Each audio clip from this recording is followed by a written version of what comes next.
The Amir of Gobir killing. The Fulani vs Hausa armed conflict that may consume Nigeria. After the kidnap and killing of Amir of Gobir, assailants demand 60 million naira to release the corpse. A bizarre event took place in Sokoto State on Tuesday. The Amir of Gobir Isa Bawa was kidnapped. His abductors demanded for 60 million naira. The relatives were about raising the funds after making contact with influential figures including the governor of Sokoto State, Ahmad Aliyu Sokoto, our source claimed. The date for the payment of the ransom was nigh. Alas, the kidnappers murdered the Amir in cold blood. Not done, the kidnappers insisted on being paid before they released the body of the Amir of Gobir. The media, as usual, glossed over the issue, undermining the deep-seated impact on the socio-political crisis in northern Nigeria and the almost imminent prospect of its consuming the country.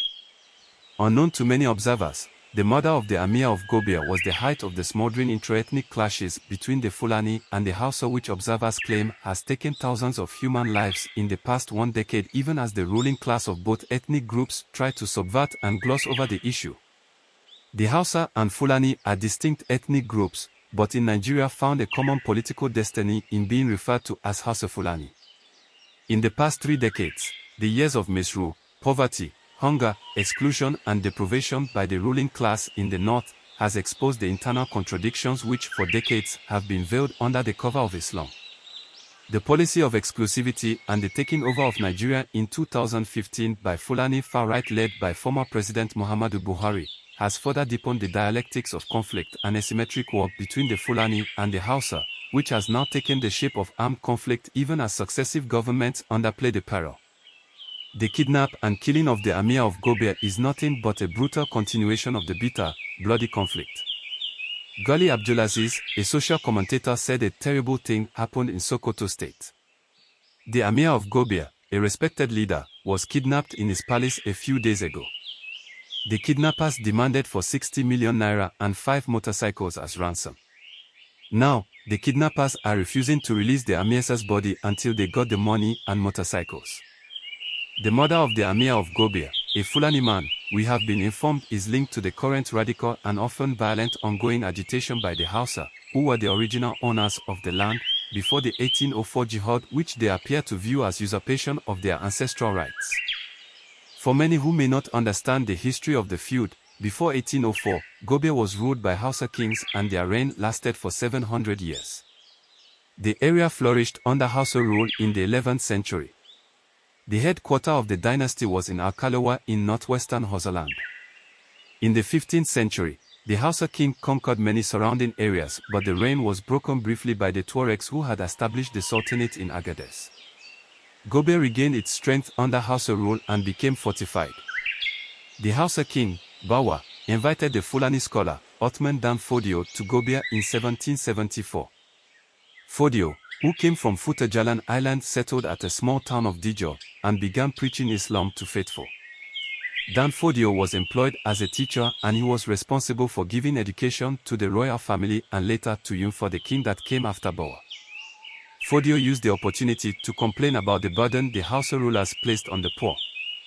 This drew him large followership even among the poor Hausa. Saki Nafata, 1797-98, reversed Bawa's tolerant policy and feared the increase of arms amongst Dan Fodio's followers. The next 2 rulers vacillated between repressive and liberal measures. In 1803, Yunfa, the Hausa king, assumed leadership. He ran into troubled waters with Othman Dan Fodio, who had planned to assassinate Yunfa. Othman Dan Fodio was sent into exile.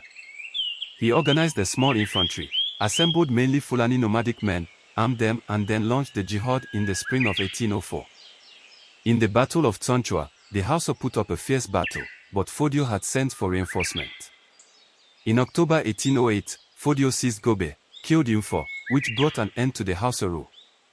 He was to expand his conquest to most part of northern Nigeria up to Ilorin, where a similar act of treachery led to the killing of Afonja and the imposition of an Amir. Resistance against the jihadists in many parts of today's Middle Belt but blurred by the oppression of the poor by the same Hausa kings, something that isolated them from their own people.